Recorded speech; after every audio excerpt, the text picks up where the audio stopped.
Okay, let's open in a word of prayer. Lord, thanks so much for this day. Pray that you will watch over us, bless our time together. In Jesus' name, amen.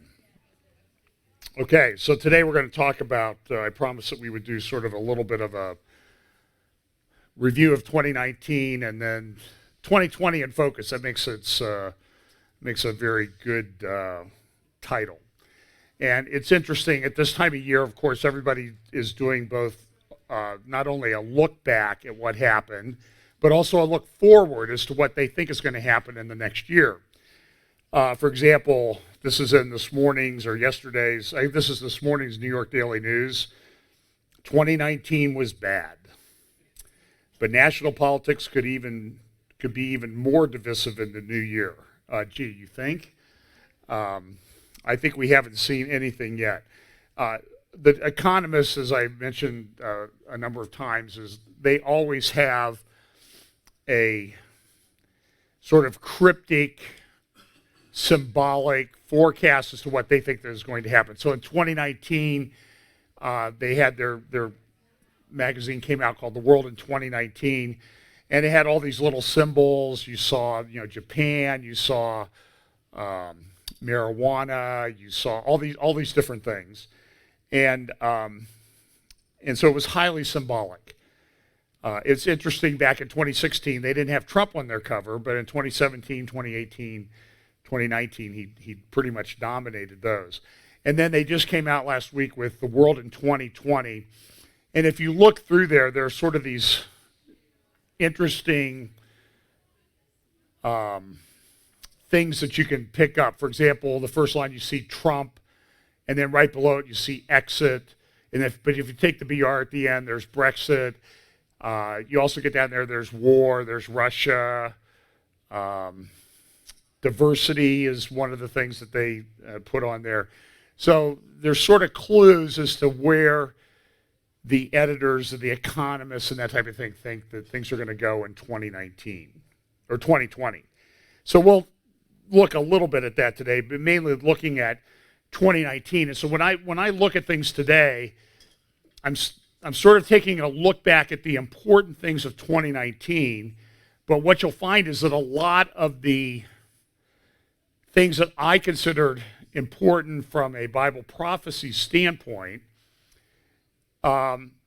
really had things associated with them in the last week that happened. So it'll be a bit of a look back over the course of the year, but really not looking too far back because, as we know, the way things are happening now, it seems like everything that's important happens every week. And then more things are added each week, and there's this acceleration. So this is New York Times, a decade of distrust. So some of the people now, they're looking at, well, we're starting 2020, so let's look at the whole decade that we've just finished. And then some, like this is the Washington Post from this morning, saying, the year in preview, and some of the things that they're looking at. For example, 4 frames down there on the one page is a smartphone and chains. That means that U.S. is going to try to restrict Silicon Valley tech companies. At the bottom there, that was hard to see. That's actually Russia, the rise of Russia. The roller coaster is the economy. And then there's things about what's going to happen with Hollywood. And then there's, of course, the sort of the diversity agenda there with all the different rainbow colors. Dave Barry. Now, I want to make a disclaimer. Just because I quote somebody or make reference to them does not mean that I agree with everything that they have said, are saying, or will say in the future. I'm only quoting them. I try to give them credit for something that I think is an interesting point, but it doesn't mean I endorse everything they've ever said. Okay? Be a little bit more nuanced than just saying, oh, well, John Heller quoted so-and-so. That must mean he agrees with everything that person has ever said. And that's just not true. But Dave Barry has a column out about, it just came out about his sort of look back over the last decade, or last year. And here's one of the quotes from it. It was a year so eventful that every time, and by the way, if you don't know, Dave Barry is a humorist. He writes columns that are supposedly funny. I once met someone at the airport in Tel Aviv. Our flight got delayed about 3 or 4 hours. And I was sitting there and I mentioned Dave Barry to somebody sitting in the lounge there as we were waiting for our flight, which we did not know whether it would or would not take off that night. And he was an Orthodox Jewish guy. I mentioned something about Dave Barry and he came up to me and he goes, "Oh, you like Dave Barry here?" And he hands me his computer and he goes, "You got to read this Dave Barry column about his colonoscopy." So that was our point of connection, and we had about a 4-hour conversation about colonoscopies and Judaism and Christianity and Israel's right to the land and all that sort of thing. It was a fascinating conversation. So this is what Dave Barry says. "It was a year so eventful that every time another asteroid whizzed past the Earth, barely avoiding a collision that would have destroyed human civilization, we were not 100% certain it was good news." And there were times that I think we all felt that way over the past year. He said this, "We could not keep up with all the eventfulness. Every day we'd wake up to learn that some new shocking alleged thing had allegedly happened, and before we had time to think about it, the political media complex, always in outraged condition red, all caps, would explode in righteous fury, with side A and side B hurling increasingly nasty accusations at each other and devoting immense energy to thinking up ways to totally destroy the other side on Twitter, a medium that has the magical power to transform everything it touches, no matter how stupid it is, into something even stupider." Now, it's interesting. Sometimes I think it's interesting. I don't do it very often because I don't like looking at, I'm a lawyer, and so I deal with sometimes the dark side of humanity anyway, but the really dark side of humanity is in the comments to these columns that people write.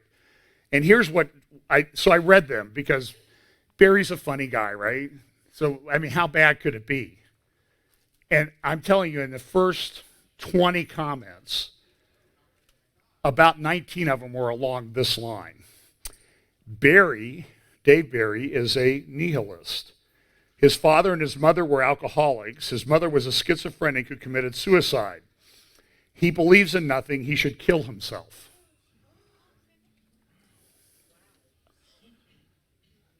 And people think I'm harsh when I maybe talk about Bethel Church in Reading or something like that. But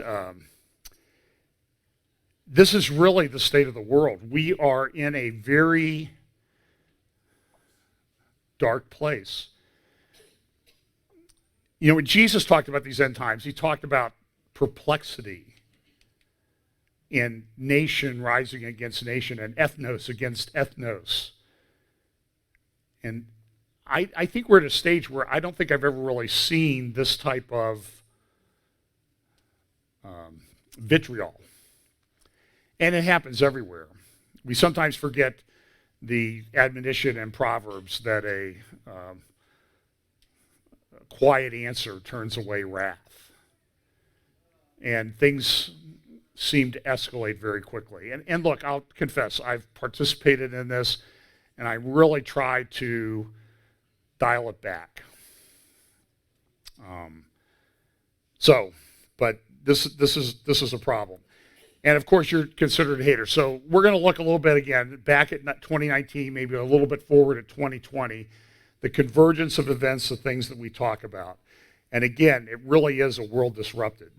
But let's not forget what we celebrated this past week, whether it's the right date or not. We did remember the birth of our Lord Jesus Christ. And one of my favorite passages in the Old Testament, Micah chapter 5. "But thou, Bethlehem Ephratah, though thou be little among the thousands of Judah, yet out of thee shall come forth unto me that is to be ruler in Israel, whose goings forth have been from of old, from everlasting." And you see there was this very unique person born in Bethlehem sometime before the death of Herod, probably around 4 BC or so, maybe 3 BC. As you can get into big arguments as everybody, people have it all figured out. I know that Jesus was born. I know that he lived a perfect life. I know that he died on a cross for my sins, and I know he was buried and he rose again. He ascended to heaven and he's coming back. I know that for a fact.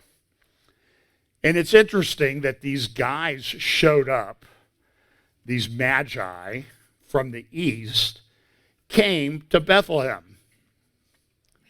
They went to Jerusalem to see King Herod and said, "Where is he that is born King of the Jews?" And it's very interesting when you go to Israel today, outside of Bethlehem, there is it looks like a volcano. It's a man-made mountain that Herod built. It was a hill, but he fashioned it into a cone.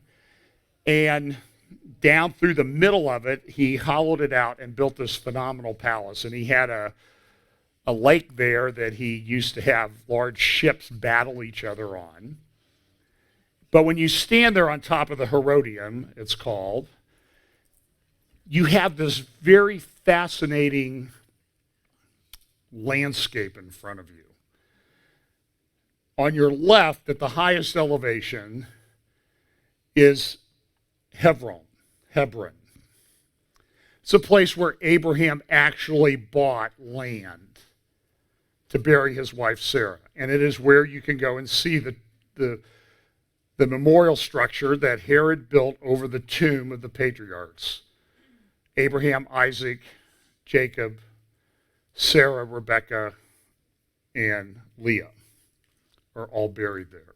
There's no doubt in my mind.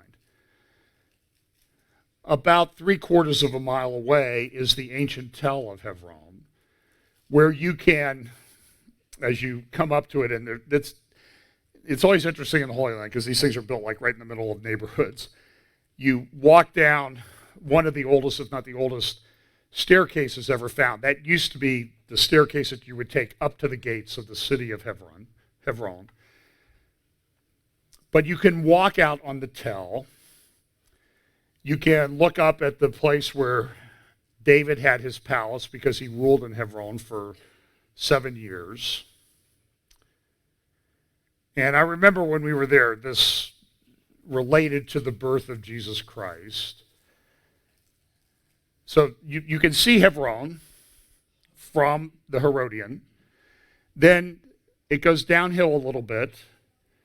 And you see here in the mountain, in the hills, is Bethlehem. Now, sometimes we think of Bethlehem as just this kind of flat place. It's not. It's very hilly. It's on the side of a mountain. And then it goes down a little bit further, and you can see the Mount of Olives, and blocking your view of on the other side of the Mount of Olives is the Temple Mount in the old city of Jerusalem. And the verse that our guide shared with us as we stood there on the tell at Hebron was this. Matthew chapter 1, verse 1. The genealogy of Jesus Christ, the son of David, and then he pointed to the cave of Machpelah, the son of Abraham. So that's all you need to know about this place. And so you get this very interesting picture of the geography of this. And so we have to remember that this is what we really are about, is the gospel of Jesus Christ and the truth of his life and what he did and said and instructed us. So today I'm going to take a look at about 6 categories of what things that I think are happening in the world, happened in 2019, they're going to continue into 2020, that are important from a prophetic standpoint. The first of these is days of Noah, days of Lot. In Luke chapter 17, Jesus, talking to his disciples, said this, and he said unto the disciples, "The days will come when ye shall desire to see one of the days of the Son of Man, and ye shall not see it. And they shall say to you, see here or see there, go not after them, nor follow them. For as the lightning that lighteth out of one part under heaven shineth unto the other part of heaven, so shall also the Son of Man be in his day. But first he must suffer many things and be rejected of this generation. And as it was in the days of Noah, so shall it also be in the days of the Son of Man. They did eat, they drank, they married wives. They were given in marriage until the day that Noah entered into the ark, and the flood came and destroyed them all. Likewise also as it was in the days of Lot. They did eat, they drank, they bought, they sold, they planted, they builded. But the same day that Lot went out of Sodom, it rained fire and brimstone from heaven and destroyed them all. Even thus shall it be in the day when the Son of Man is revealed. In that day, he which shall be upon the housetop and his stuff in the house, let him not come down to take it away. And he that is in the field, let him likewise not return back. Remember Lot's wife. Whosoever shall seek to save his life shall lose it, and whoever shall lose his life shall preserve it. 2 Peter also talks about the days of Lot and Noah. 2 Peter chapter 2, verse 5, and he spared not the old world, but saved Noah, the eighth person, a preacher of righteousness, bringing in the flood upon the world of the ungodly. And turning the cities of Sodom and Gomorrah into ashes, condemned them with an overthrow, making them an example unto those that after should live ungodly. And delivered just righteous Lot, vexed with the filthy conversation of the wicked. For that righteous man, dwelling among them and seeing and hearing, vexed his righteous soul from day to day with their unlawful deeds. Essentially, what Peter says here is, Lot saw what was going on, and he was tormented or tortured in his soul. And the word there for vexed is also used to sort of describe a ship going into a strong headwind. And this is a picture of what the righteous should expect in the days leading up to the return of the Lord. It will be as in the days of Lot. And you should be vexed by this. The Lord knoweth how to deliver the godly, out of temptations, and to reserve the unjust unto the day of judgment to be punished. But chiefly them that walk after the flesh in the lust of uncleanness and despise government. Presumptuous are they, self-willed, they are not afraid to speak evil of dignities. And so one of the things that I think, and I talk about it almost every week, is what they're doing with, particularly with regard to children, with regard to the transgender and LGBTQ agenda, and what they're pushing on kids in schools. It is very troubling. I could play you videos of these young drag queens, but when I read through Twitter and comments on Twitter when this subject comes up, and it comes up all the time because it's shoved in our face all the time, even secular, non-religious, unsaved people will say, when I was a young girl, I like to wear jeans and play sports like a guy. They probably would put me in some clinic and put me on chemicals and drugs that alter my body. The thought of that is frightening. Now, when secular people say that, it ought to be a warning. But we have one whole party that doesn't care about that. They're pushing this agenda. I could cite you quotes of all of the Democratic candidates for president that support this stuff. Here's a chart that I got out of a paper in England about the Tavistock and Portman NHS National Health Service Trust. And these are referrals of children for transgender treatment. Do you see that it was almost non-existent in 2009 and 10? A decade later, it's in the thousands.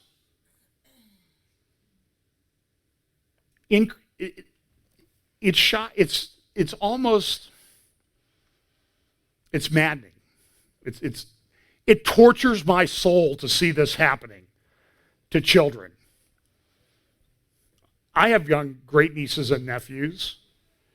I'm scared for them, I'll be honest with you. Saw some of them at Christmas, 1-year-old, couple 3-year-olds, and all 3-year-olds bipolar to some degree. They go from the depths of depression to elation in about a 5-minute cycle all day. You have to kind of sit back and laugh at it. But I'm afraid for them. I really am. Because when I look at things, and I'll talk about this in just a moment, I don't see the large bulk of the church fighting it, even talking about it. And look, I know we're getting shadow banned on YouTube. Everything gets put into restricted mode. And I'm sure it's because I talk about this issue. So by the way, you might want to check, make sure you're subscribed to the Fellowship Bible Chapel YouTube channel. We do appreciate it if you click like and share. Even if you click dislike and share, that's fine. But we try to get the message out. We try to talk about truth. And I think this is one thing that people really are not talking about, and it has an impact on children. And Jesus himself said, if you harm one of these little ones, it'd be better for a millstone to be put around your neck and drowned in the depths of the ocean. And I pray that the Lord will take care of this. But I see these children, they're on TV, they're celebrated, they're chemically castrated.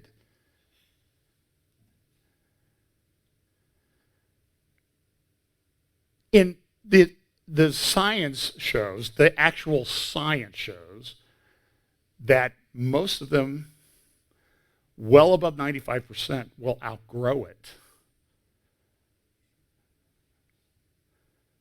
And there you can see example after example on YouTube, these videos of people who had sex change operations and now regret it. And the definitive study that was done, I believe, in Sweden on this particular issue found that people who have transgender sex reassignment surgery are 19 to 20 times more likely to commit suicide than if they did not. And we're the haters. I think this is sort of in a microcosm, a picture of one of the great problems of the end times. And it's not just about sex reassignment. Believe me, there is a much, much larger agenda here. This is an attack on basic human identity, God's creation, God's design. If you remember, about 2 years ago, I played you a clip of a Israeli scientist, professor. I think he's in his medieval history is his specialty, talking about the role of artificial intelligence in the end times. Harari was his name, I believe. And Dr. Harari said at the Davos Forum, he said, with what's going on in artificial intelligence, we're sort of what is it going to mean to be human in 10 years? Because even in medieval times, a serf was able to provide some service to the lord of the manor. But now, with the rise of artificial intelligence, there will be people who have absolutely nothing of value to offer to society. And what are we going to do with them? Now, I don't know that he was advocating that we get rid of those people, but he was identifying the problem. And the problem gets down to this identity issue of what's a human, what's God's design. And this is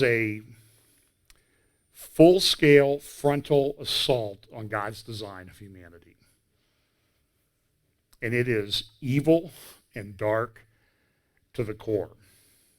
So I think this is one of the big issues that we, as I see it, and it hasn't slowed down, it's accelerated. The acceptance of this. School districts all over the country, in Canada, and in England, United States, Australia, New Zealand, are adopting these sex education agendas that are going to confuse children. And I think we really are at the point that unless you're absolutely certain that this stuff is not being brought up in your school, you need to figure out how to homeschool your kids.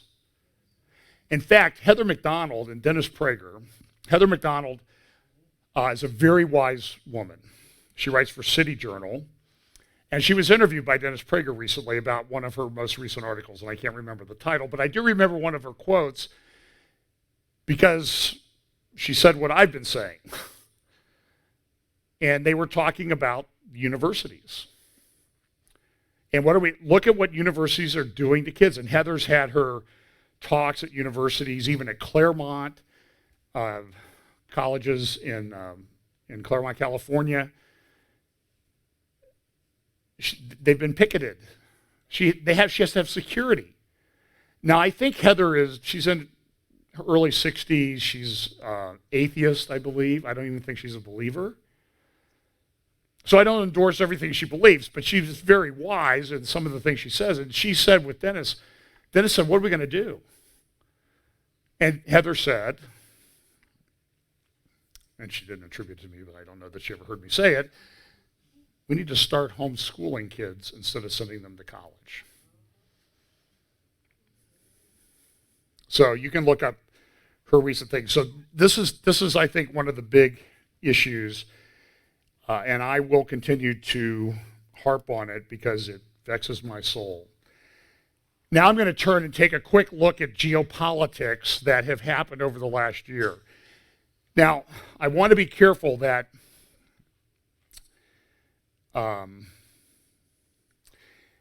we know that there are certain alignments of nations and alliances that get formed and countries, regions that are prominent in the end times. And so what we can see is we can see the stage being set for those things to take place. I don't think we're at the place where we can say, this is that which was prophesied by the prophets. Because we have details, but it'll all come together in God's timing. But we can certainly see the beginnings of it starting to form. And these alliances starting to form. And one of the first ones is perplexity. We'll look at alliances, Persia, Iran, and then Turkey, with maybe a little Russia thrown in for good measure. But for example, here is the Al-Quds newspaper from this morning's newspaper, 2019. That's the titles there says, Harvest 2019, General Arab Uprisings. And it's everywhere you look. Algeria, Sudan, Morocco, Ethiopia is having trouble. Some of these are non-Arab countries. Egypt, Syria, or the fiction that we engage in, we pretend that there's still a country called Syria that's like the Syria that it was 8 years ago, and it's not. There's no real Syria. There's a country that the former head of the bigger Syria still controls a little bit, maybe. It changes from the day to day. Iran, Iraq. There's turmoil everywhere, particularly in the Arab world. So instead of the Arab Spring, now we have Harvest 2019. Here's from Gulf News just the other day, fury on the streets, protests rage around the world. And and they have pictures. You have Hong Kong, you have South America, you have Central America, you have it's everywhere you look in the world. Oh, India. I mean, here's some articles from the New York Times this week about India. They're putting in a law, essentially, that will give the Hindu leader Modi of of India, putting in a law that essentially really comes down hard on Muslims. And India has one of the largest, if not the largest, Muslim populations in the world. I mean, hundreds of millions of Muslims there. And Kashmir is sort of the fault line in northern India, Pakistan. And now there's, I think, legitimate concerns, Pastor Steve, you can tell me if I'm wrong, of not only is it Christians are being persecuted in India, and it's getting pretty severe. And they have a rape culture in India that is really kind of out of control. So we have this perplexity everywhere. Here's pictures of Hong Kong. Now into, I think, day 265 of the protests in Hong Kong, and they show no signs really. They've kind of fallen off a little bit, but they're still going. So this is what Jesus said, that there will be these uprisings, perplexity. People will be distressed by what they see in the end times. And so we should know that it's coming. God's still in control of all of this, but it is very difficult to watch. Now, one of the main players in this, and some of the alliances that are formed, and I don't have a picture, but we've seen the picture, the handshakes, the videos of Erdogan of Turkey, Putin of Russia, and Rouhani of Iran. And we see this and we get all excited about, oh, you know, this is Ezekiel 38, 39. Alliance has now been formed. Everything's in place. Now, I personally do not think that is in place, and I will show you over the next few minutes that there's a lot of issues. But certainly these countries are rising as powers in today's world. And there is pretty clear prophecy that they will in the end times. Now, they're an alliance, sort of, but they don't really get along. But I don't know that Ezekiel 38 and 39 requires a very neat, clean alliance. They'll do things for convenience sake. They'll get together. And we see, week by week, day by day, we see more and more things happening that sort of are bringing them into alignment. Not I won't call it a close relationship, but they are aligned on some things and they're in total opposition on others. And so here's a picture. This is recently a United States aircraft carrier was in the Gulf, and you see this swarm of Iranian boats around the aircraft carrier. And the U.S. has confirmed that, yes, these were Iranian boats that were harassing our aircraft carrier. And this is changing the nature of warfare. Our aircraft carriers are pretty powerful. Some of them might have 90 or 100 fighter jets and bombers, but they're limited in range. In fact, here's a picture of a boat that's coming after, I think they got within a few hundred yards of this aircraft carrier. And everybody was taking pictures of it. U.S. was flying their planes around. Iran also released a video this week. And what it is a narrator and says, look, we defeated ISIS, but this is our goal, ultimate goal. That's Mount Hermon in northern Israel. That's where we want to end up. And we're close. These are Iranians. And the translations are very clear. We're here to confront Zionism. We really love to fight these cowards, they say. They're literally cowards.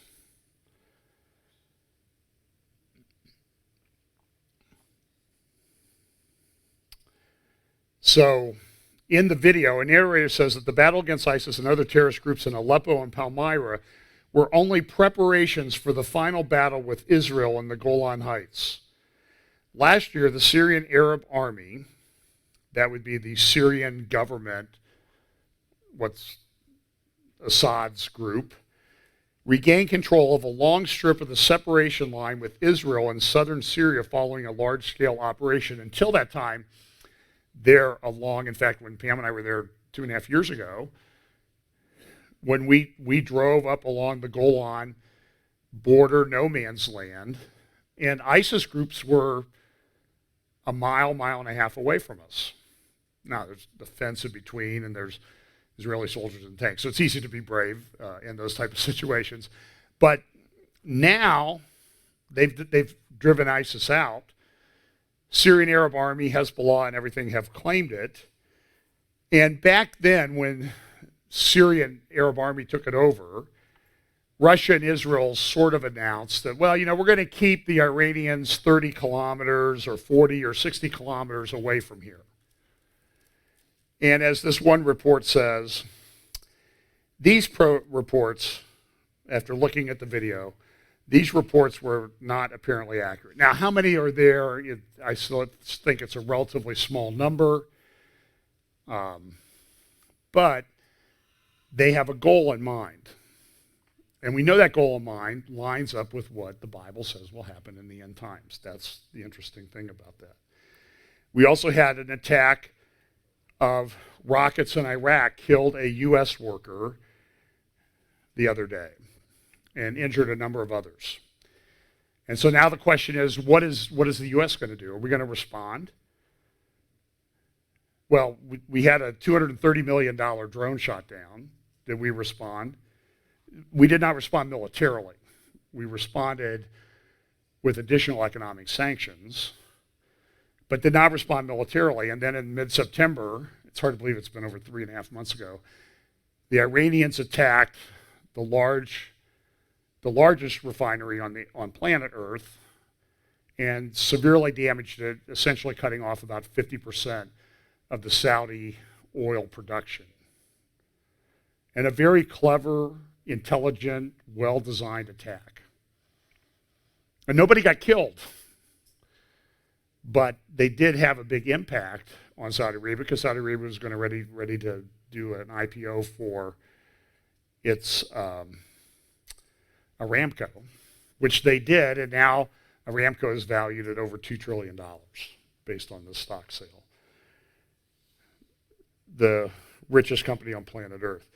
There was also this attack a couple months ago near Jeddah. Jeddah is on the coast of the Red Sea, inland about 40 miles or so from a town called Mecca. And there was an Iranian boat there that was attacked, and you can see that you go from Jeddah, and it's a very short flight over to Mecca and the Great Mosque of Mecca. So Iran is in everything. This week, the head of the IDF, Kochavi, said, look, we're getting ready for a confrontation with Iran. Here's a little bit of the article. The IDF is preparing for a limited confrontation with the Islamic Republic as Israel continues to act against Iranian entrenchment. IDF Chief of Staff Lieutenant General Aviv Kochavi warned on Wednesday. There is a possibility that we will face a limited confrontation with Iran, and we are preparing for it. We will continue to act responsibly. And he added that it would have been better had Israel not been the only one engaged in the effort to stop Iran. I think that was a response to the U.S. that, what are you doing militarily to engage Iran? Israel's launched 1,000 attacks against Iran and Syria and Iraq to prevent them, and I mentioned quite a bit about that last week, about these precision-guided mortars and missiles that Israel's very concerned about. We will not allow Israel to entrench itself in Syria or in Iraq. Iraq is undergoing a civil war when the Quds force is operating there on a daily basis, when the country itself is turned into an ungoverned area. Advanced weapons are being smuggled by the Quds force in Iraq on a monthly basis, and we can't allow that. It wasn't always like that, he said, pointing to years of relative quiet from Lebanon and Syria. But over the last few months, there were many instances where there were warnings of immediate threats to Israel and that the military had to contend with. And while over the years Iran was not regarded as an immediate threat, it's transformed itself into, quote, an enemy that we can see and that we deal with. Adding, Israel's ultimate goal is to instill in our enemies the feeling of despair and doubt in their ability to achieve their aggressive aims. And I could play you clips of the head of the Israeli Air Force a couple of years ago at the Herzliya Security Conference saying, listen, we fought Hezbollah in Lebanon in 2006. That war lasted 34 days. The next one will not. We are prepared, and if we have to, it'll be over in 48 to 72 hours. And essentially, he said, it will be shock and awe unlike anything you've ever seen in this type of warfare. So Israel's ready. They know this is coming, but they're holding back. And part of the reason they're holding back is part of the reason that we constantly, well, here's a little clip of Kochavi. In the next war, we will forcefully strike within urban areas. This is a speech he gave on December 25th at Herzliya. It is the enemy who chose to position itself there. When we say there, it isn't just that the enemy chose to position itself there, but the enemy also chooses to fire thousands of rockets and missiles at Israeli civilians. It's our mission to stop this. The difference between us and our enemy is that unlike the enemy, who does everything to attack civilians, we base ourselves on good intelligence, good striking capabilities, quality maneuvering. We will strike based on intelligence, and our intelligence capabilities are developing every day. But we will strike forcefully because there is no other way to stop the very dangerous threat posed by the phenomenon of rockets and missiles fired at Israel. But I'm going to say more. We will warn the population on the other side of the border. We will allow the civilians to evacuate, and immediately after, we'll also strike the infrastructure of the host country of these terror groups. Anything that supports terror, anyone that enables terror to exist, to act, and to attack us, electricity, fuel, and infrastructure, we will strike. The country hosting the terror group, that allows the terror group, or that even encourages a terror group, should know that it bears the responsibility. The responsibility lies with the Lebanese government. The responsibility lies with Hamas, with Syria, and I won't point out the other countries. So he was exactly correct. Seth Bransman has a great article in the Jerusalem Post the other day about the explosive comments that Kochavi made in that speech. It was in Israel, it was considered a very important speech laying out what they think needs to be done. It does relate to a crossing in Israel. I'll mention it in a moment, called, you see it here in the yellow, Abu Kamal crossing between Iraq and Syria. So you can go read Seth's comments. He says this: despite the explosive revelations about Iran's role in Iraq and the decision to spotlight Iran's entrenchment there, it is not clear how Iran's entrenchment will be reduced either in Syria or Iraq. Iran continues to transfer weapons and make threats.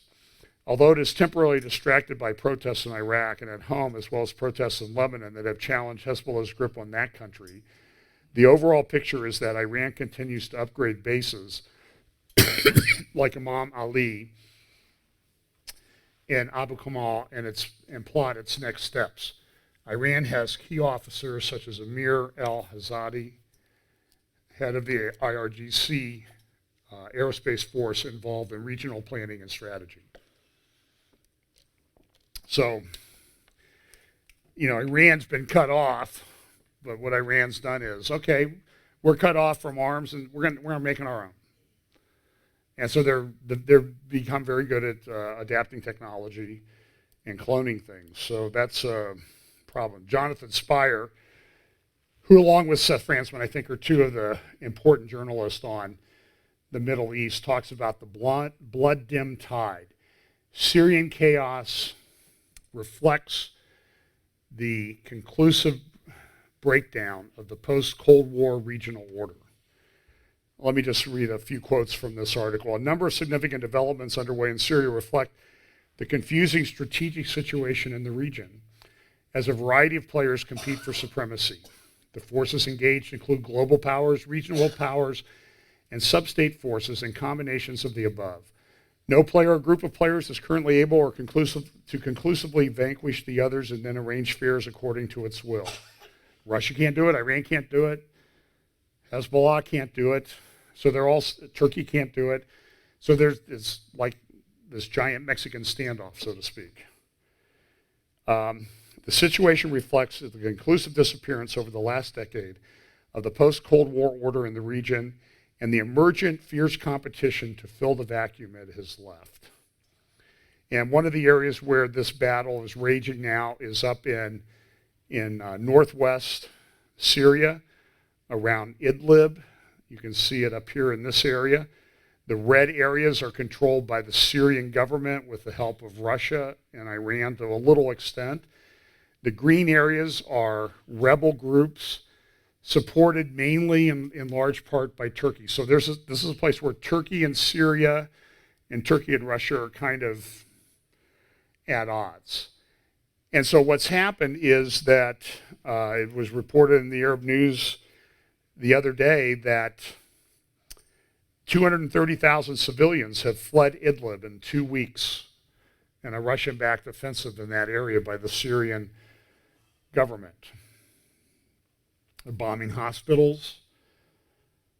Also, the headline in the Arab news from the other day, Ankara, Turkey, and Russia are at odds over Libya. And I'll talk about that in just a moment because that's also, I think, a fairly significant development. So we have this situation in Syria, which shows a breakdown in, as Jonathan Spire says, global order. His article concludes with a couple statements. The less good news is that Israel is also no longer an ally of a regional or global hegemon, since no such leading power exists. Things have fallen apart. The center indeed has not held. The result, however, is not mere anarchy, but rather renewed and determined competition between a variety of clearly discernible players, the outcome of which cannot presently be foreseen. There are other things that are happening, and one of the things is the rise of the influence of this guy, Erdogan. I think it's an interesting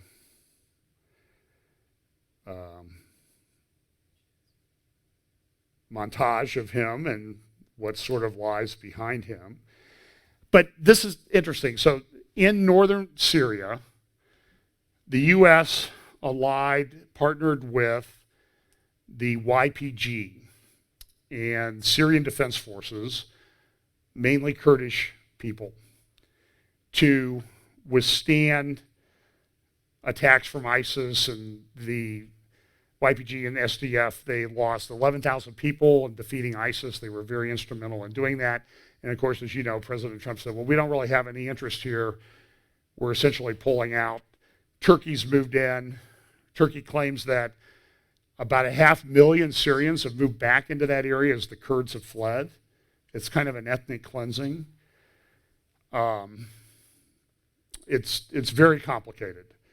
As you can see from this this map of Syria from a place called South Front, all the different colors are different areas of control. The orangish area there in northeast Syria is the Kurdish controlled area, the oil fields there along the Euphrates River in the orange area. And so there's a lot of competing interests. It's all very complicated. And nobody's controlling it. As powerful Um, it's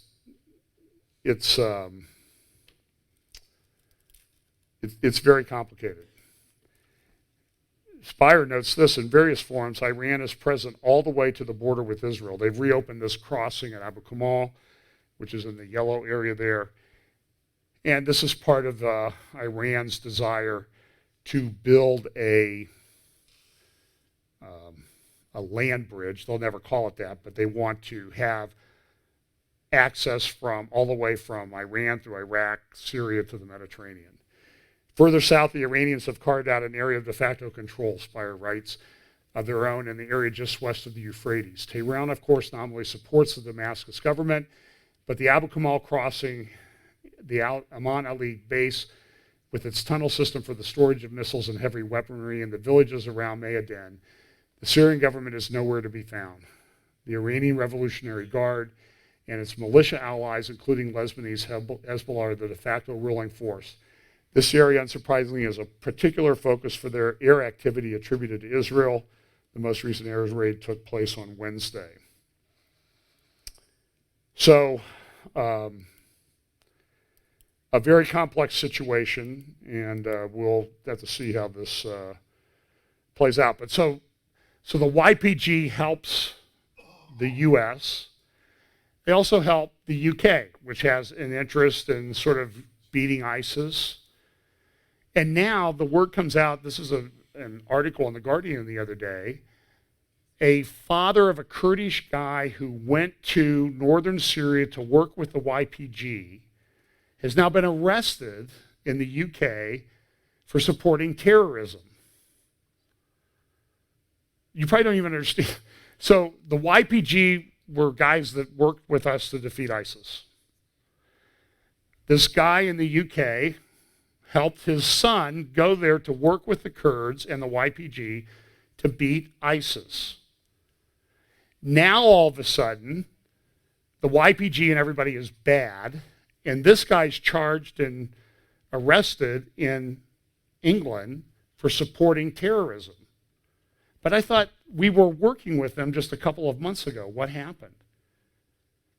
And I think the answer is that what you've seen is you have seen an incredible rise of the influence of Turkey and the Muslim Brotherhood across the region. Erdogan has been pushing this. He's been very clever.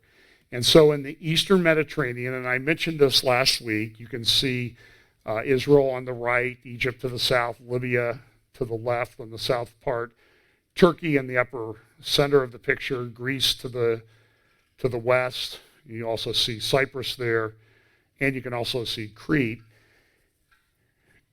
Turkey wants to control this region. They're laying claims to some of the Greek islands.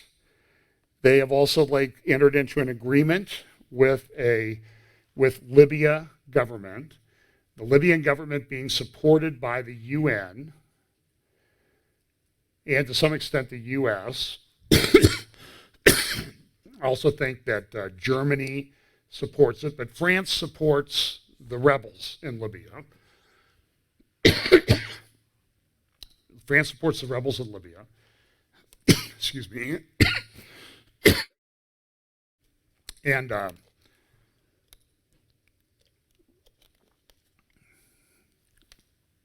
Russia supports the rebels in Libya.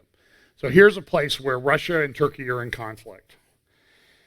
Now, Turkey, of course, they want to control this because this, by laying claim to this region here, they, let me get mine. In this region here, between Libya and Turkey, they think they can control and cut off the proposed East Med pipeline that Israel and Greece and Cyprus are building to get gas from the Eastern Mediterranean to Europe. Now this is a massive pipeline project. It's not done yet. It's just getting started. It's going to take at least 5 or 6 years to complete. But Russia doesn't want that to happen because Russia makes its money, almost the only money it makes outside of selling arms. They make money from selling gas. So they don't want the Israeli gas to get to Europe. Turkey really doesn't have any gas resources, so they want to control the transit so they can get some money off, a cut off of the transmission fees to go across Turkey. But Israel wants to go straight across the Mediterranean. This is like the longest undersea pipeline project in history. So Turkey's stepping in to make claims to this area. Now, Israel is also coming online in the next few days with their Leviathan gas field that allow them to sell gas. And this is also raising some issues with Russia, because Russia doesn't want Israel to be selling gas to its customers because it will lower the price. Russia needs the money and that type of thing. Now, Russia's been very clever. They're involved in Syria, but they're not taking over Syria. They don't have a lot of troops there. And most of the countries that have involvement in Syria, like Iran uses local militias, Turkey uses local militias, Russia uses mercenaries and local militias in the Syrian army, and nobody can control anything. And Syria will never come back. I don't think in the lifetime of any of us will Syria ever come back. We talked about the rebuilding cost of Syria. Initially, I saw estimates of $50 billion. It was a joke. Now I'm seeing $600 billion to $1 trillion, maybe more, to rebuild Syria, but nobody has that kind of money. And so you have all these people displaced. It's a huge problem. And now Russia has come out and deployed, and the U.S. has issued statements that they think this is a credible threat, that they have now deployed a hypersonic weapons. This is a missile that can travel in an erratic path at up to, I believe, I saw the number 23. I know it's at least 8 times the speed of sound. So we're talking 5,000 miles per hour. And we really don't have any defense for it. So the big aircraft carriers that we have out there are sort of sitting ducks. In the past, these anti-ship missiles have not had the range that these hypersonics have, and that some of, like China has a missile that can go 100 miles. And the problem with that is you can't get your aircraft carrier closer than 100 miles, but your aircraft that you have, like our F-18s, have a range of 500 miles. So they can fly out. So they have to be close to Iran if they're going to attack Iran. So this is a huge problem. So, and it may be why we haven't responded, because we don't really have a credible way to respond to what Iran is doing. And the whole nature of warfare is changing. And so a country like Iran, which is certainly not the size of the U.S., can rise and have influence because of asymmetric warfare and that type of thing. It's a very interesting thing. So this is, look, so we see the alliances, they're not solid. We see Turkey, Iran, and Syria, or Turkey, Iran, and Russia working together, but they're not in a close alliance because there's many places where they're in total conflict. And I've said many times, I think that there's a coming conflict between Turkey and Iran. I think you can find that in Daniel chapter 8. Not dogmatic on that, but I do think that you will eventually see some sort of conflict between Turkey and Iran. Turkey, by the way, I don't even have a graphic for this, but I can show you at the Bosporus up there between the Black Sea and the, I forget what that sea is called there that leads up to the Bosporus. Turkey controls the Bosporus. There's treaties that allow the transit of ships. When the treaties were entered into back in the 30s, there were about 3,000 ships that went through there. Now they're up in the 60-some thousand ships go through there. It's a very tight passage. There are accidents. There was a ship that ran aground and destroyed a mansion in Istanbul on the water there. And the damages were $100 million. It must have been quite a, they have like these palaces there. And so what Turkey is proposing now is, to avoid some of the restrictions in the treaty, they're proposed what they call the Canal Istanbul, which will be built on the European side in Istanbul and go from the Black Sea down to this area to allow more ships to pass. It's a very interesting thing. So let's look at some other things that I think are significant from a prophetic standpoint. Two things that I think were important from archaeology because confirming the past helps us understand the future. And one of these was, it was open in July with David Friedman, our ambassador, and others, a pilgrimage road which goes from the Pool Siloam in the city of David, which is an Arab village today called Silwan, up about a half a mile to the southern steps of the Temple Mount. It's a very significant find. I personally think it has implications on some of the theories as to where the temple is located. I personally believe it was on the Temple Mount. There are others that believe it was in Silwan, but this pilgrimage road seems to be a fact that's very difficult for the people who believe it was in the city of David to deal with. At Shiloh, ancient Shiloh, and by the way, when we were in Israel, everybody called it Shiloh. I watch videos and Americans call it Shiloh. So I will say the purpose of language is to communicate an idea, so you know what I'm talking about whether I say Shiloh or Shiloh. You say tomato, I say tomato, etc. Shiloh, I believe, is the way that it's pronounced in Hebrew. And this is where the tabernacle stood for almost 400 years. Samuel, Hannah, Eli, the high priest. And they discovered the horns of an altar, which sort of supports the fact that this was really an important site of worship in Israel. So those are two important archaeological findings that came out this past year. Now, the next thing I'm going to talk about, apostasy in the church. I have SJW, social justice warriors, and woke, and persecution of the church. Let me just make a few comments about this. Earlier this year, the Cathedral Notre Dame in Paris burned. The tower collapsed. There were reports in the French press this week that it may never be able to be reconstructed. There's massive amounts of lead in the roof. It's a toxic area. They've really not even gotten in there to clean it up that much.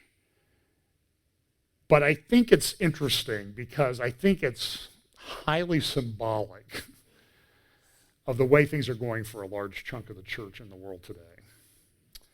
It's collapsing. Everywhere I look, this is an article in the Wall Street Journal this week, the generation gap over church. Millennials came home. Parents wanted to go to church on Christmas Eve. Millennials didn't. Big family fight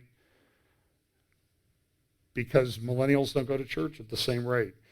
Pew came out with this generational change. Over time, you can see that Protestant is going down, Catholic. All of them are sort of going down, except unaffiliated is increasing at a pretty rapid rate. And the people who identify as Christian, you can see silent generation, baby boomers, that would be those probably 70 and under, 45 to 70. You can see the decline in people who identify as Christian. You get down to the millennials, and you're down really below 50%. Yeah, I don't see that this is coming back. Percentage of U.S. adults who say they attend religious services, look at this, weekly or more, millennials is about 20%. I mean, there's something going on. This is a huge change. China this week came out. It was reported in Le Figaro, the French newspaper, about China has come out with a statement that they want the Bible and the Quran to be rewritten. Because they want, it says, China will rewrite the Bible and Quran to reflect socialist values amid crackdown on Muslim Uyghur minority. Beijing said all translated classic religious books should be reevaluated. The new editions must not contain any content that contradicts socialism. Paragraphs deemed wrong by censors will be amended or retranslated. This comes as China faces widespread criticism over the way that it's treated the Uyghur Muslim minority. New editions must not contain any content that goes against the beliefs of the Communist Party, according to a top party official. Though the Bible and Quran were not mentioned specifically, the party called for a comprehensive evaluation of existing religious classics aimed at contents which do not conform to the progress of the times. The order was given in a meeting during this committee at a symposium, and some of the things that came out of this is a report from a Chinese news release. Chinese political advisors joined a symposium Tuesday in Beijing to discuss how to advance the interpretation of religious doctrines and rules in line with the requirements of the times. Calling the interpretation of religious doctrines and rules important and fundamental work, Wang, he was one of the guys who headed up the conference, stressed gradually forming a religious ideological system with Chinese characteristics in line with the requirements of the times. Participants suggested conducting a systematic study of the thoughts of various religions and making accurate and authoritative interpretations of classical doctrines to keep pace with the times, so as to effectively resist the erosion of extreme thoughts and heresy. Now, my comment on my Facebook page and Twitter was this: I think China's wasting their time. They can go to a lot of so-called evangelical seminaries and get the scriptures have already been rewritten by these guys to reflect socialist values anyway. They don't need to go all that trouble. Stupid evangelicals have already done that work for them, and this is part of the apostasy of the end times. Apologize to the stupid people for insulting them. This is a big problem. It gets worse. The Pope gave a message to the Curia, the order of cardinal, the group of cardinals in Rome, his Christmas message, and he called for a new evangelism. Listen to this. Now, this comes from a Catholic, a church militant. They're Catholic, but they're very much against this Pope because they think he's undermining the foundations of what they view as the Christian faith. And they're exactly correct. They're 100% correct. So I don't agree with them, but they're really calling this out. Rather than going to Rome and getting photo ops with the Pope, there are Catholics that are standing up to this nonsense. You know, they had this Amazon god. Remember I showed you the pictures of it in Rome that they were like worshiping? They had this at a thing in Rome this week, and they were crossing their arms in homage to Mother Gaia, to Mother Earth. The Cardinals! This is way beyond, it's almost hard to describe how far this thing has gone. Catholic theologians, the article says, are warning faithful Catholics to beware of Pope Francis returning to progressive process theology based on his Christmas message to the Roman Curia.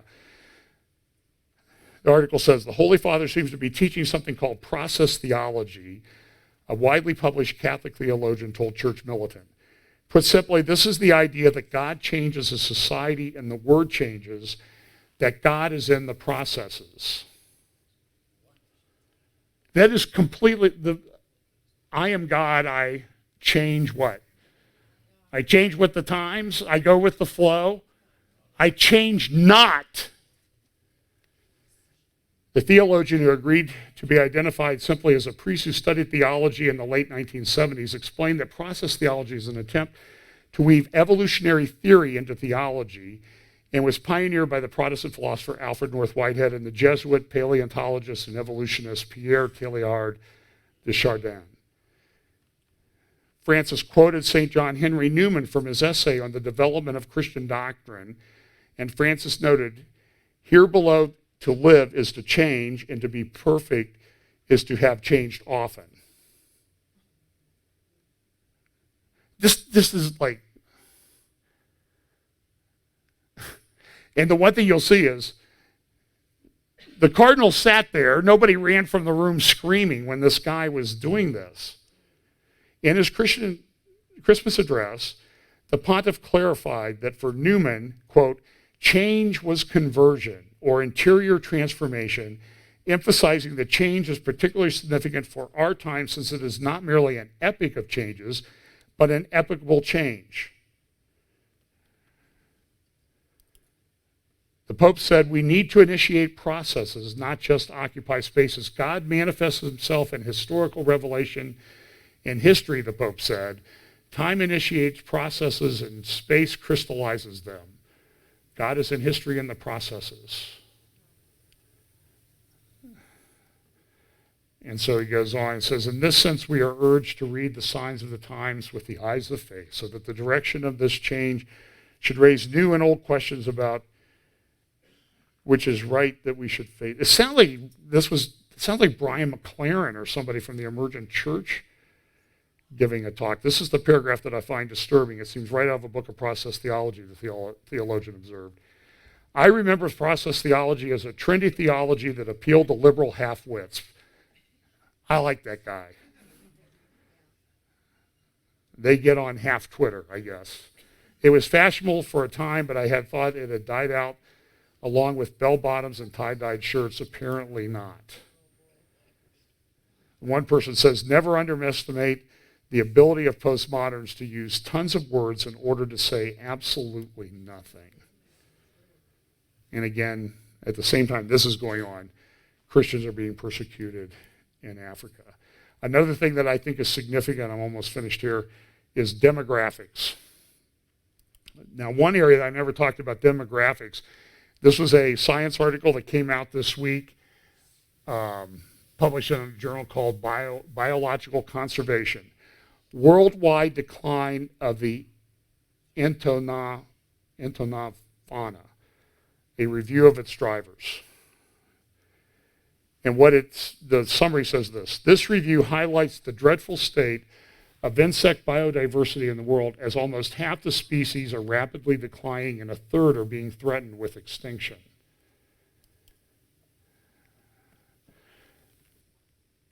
The bug demographics are bugging people. The conclusion is clear: unless we change our ways of producing food, insects as a whole will go down the path of extinction in a few decades. That would be devastating. The repercussions this will have for the planet's ecosystems are catastrophic, to say the least, as insects are at the structural and functional base of many of the world's ecosystems since their rise at the end of the Devonian period almost 400 million years ago. So that's a demographic problem. And it may have an impact, and I think it relates to some of the things we see in the seals, famine and that sort of thing, that are prophesied to come on the earth. Here's one, though. I talked about this. Japan, last year, shrank in population by over 500,000 people.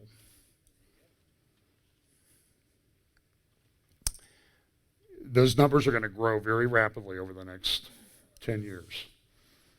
Japan is dying. Western Europe is dying. Russia is dying. The U.S. is kind of hanging in there. China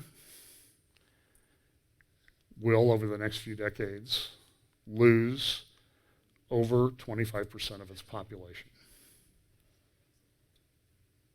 This is something that's never happened in human history, ever. And I don't think the economists and governments around the world have a clue what to do with this.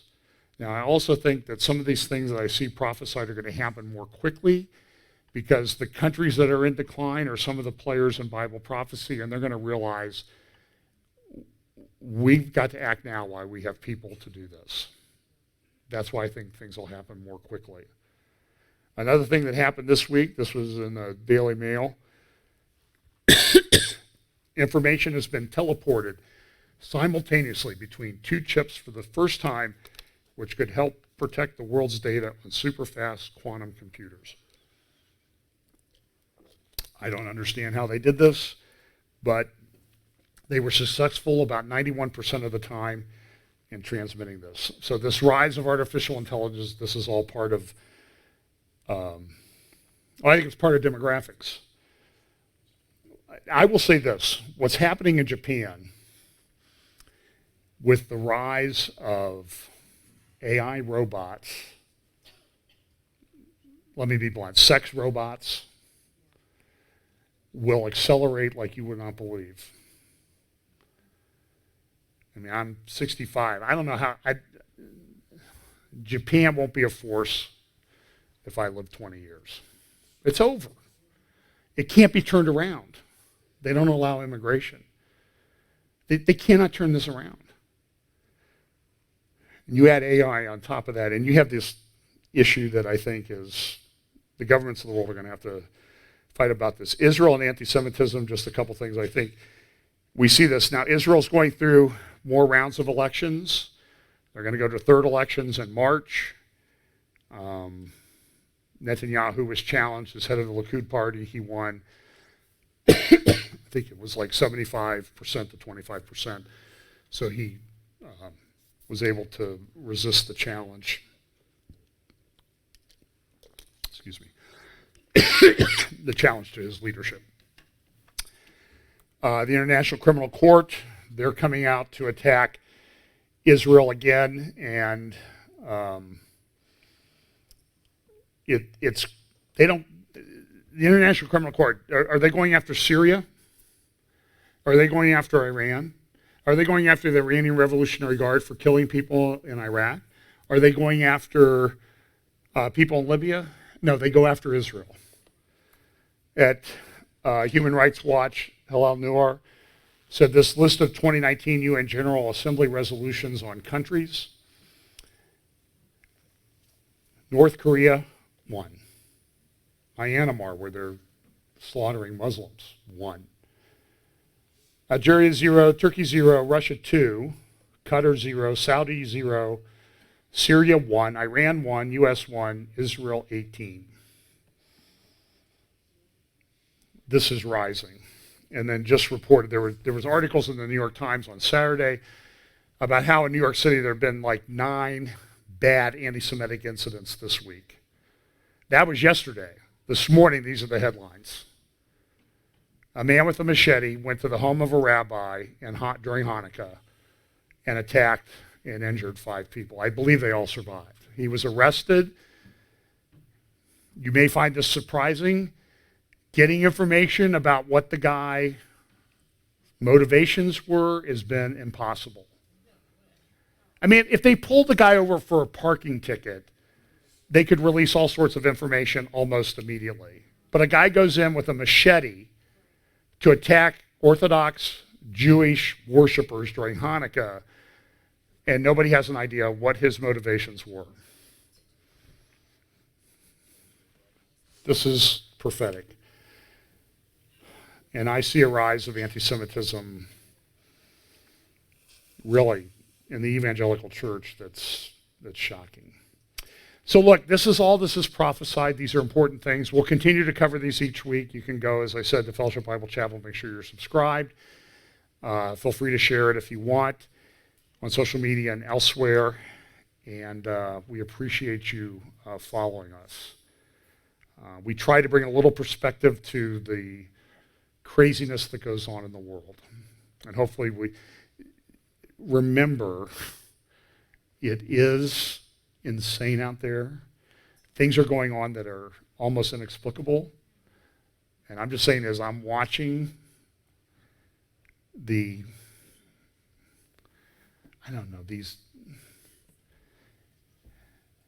Bernie Sanders might run for president. Bernie Sanders.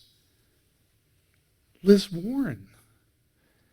Pete Buttigieg. By the way, somebody get that guy a Bible and read it to him. He needs to stop making theological pronouncements because he does not have a clue as to what the Bible says. But this is prophesied. God is in control. God's going to work it out. You need to stay faithful to the Lord. Let's pray. Father, thanks so much for your word. We pray that you will bless us this week. Give us opportunities to share the gospel of Jesus Christ. Help us to keep in the word, be aware of what's going on, and read your word to understand what is coming. Thank you so much for giving us guidance in that area. Bless us this week. In Jesus' name, amen.